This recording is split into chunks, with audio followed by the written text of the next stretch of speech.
คนมื้อนี้วิทยาลัยเทคนิคเขยเวียงจันทน์จะพามารู้จักกับน้องบุญลำมีทองนักศึกษาสาขาปรุงแต่งอาหารและบริการเครื่องดื่มภาควิชาการโรงแรมและท่องเที่ยววิทยาลัยเทคนิคแขวงเวียงจันทน์ที่เป็นตัวแทนทีมชาติลาวเข้าร่วมการแข่งขัน World Skills ASEAN Manila 2025ที่กรุงมะนิลาประเทศฟิลิปปินส์ที่จัดขึ้นในระหว่างวันที่26 ถึงวันที่28 สิงหาคม 2025ที่ผ่านมาพวกเขามารู้จักกับน้องไปพร้อมๆกันเลย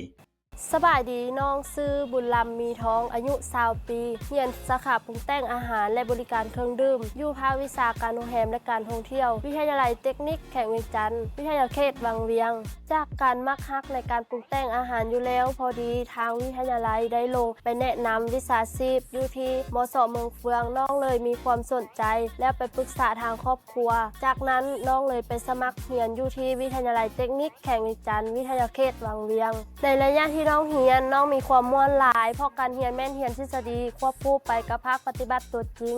ทางวิทยาลัยมีโรงแรมฝึกปฏิบัติที่ได้รับมาตรฐานในช่วงที่เลิกเรียนน้องไปเฮ็ดพาร์ทไทม์อยู่ที่โรงแรมฝึกปฏิบัติเพื่อเฮ็ดให้น้องมีความรู้และประสบการณ์หลายขึ้นน้องได้เข้าร่วมการแข่งขันทักษะอาชีพในสาขาปรุงแต่งอาหารที่วิทยาลัยเทคนิคได้จัดขึ้นน้องได้คว้ารางวัลชนะเลิศซึ่งได้ทางหน้าวิทยาลัยเข้าร่วมการแข่งขันฝีมือแห่งชาติได้รับรางวัลรองชนะเลิศอันดับ1จากนั้นน้องจึงได้เป็นตัวแทนของประเทศลาวเข้าร่วมการแข่งขันทักษะฝีมืออาเซียนสามารถคว้ารางวัลพิเศษ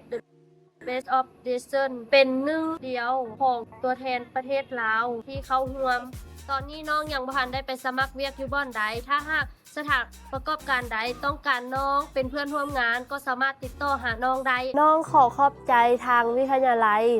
ก็คือครูอาจารย์ที่ชิดสอนและทางโรงแรมฝึกปฏิบัติที่ให้ความเอื้ออำนวยในการฝึกปฏิบัติตัวจริงน้องขอเชิญชวนหมู่เพื่อนทุกคนมาเรียนอยู่ที่วิทยาลัยเทคนิคแขวงเวียงจันทน์เพราะวิทยาลัยแห่งนี้มีหลากหลายอาชีพให้เลือกซึ่งมันตอบโจทย์ทุกคนได้มีทักษะจบไปประกอบอาชีพเป็นของตัวเองได้ขอขอบใจ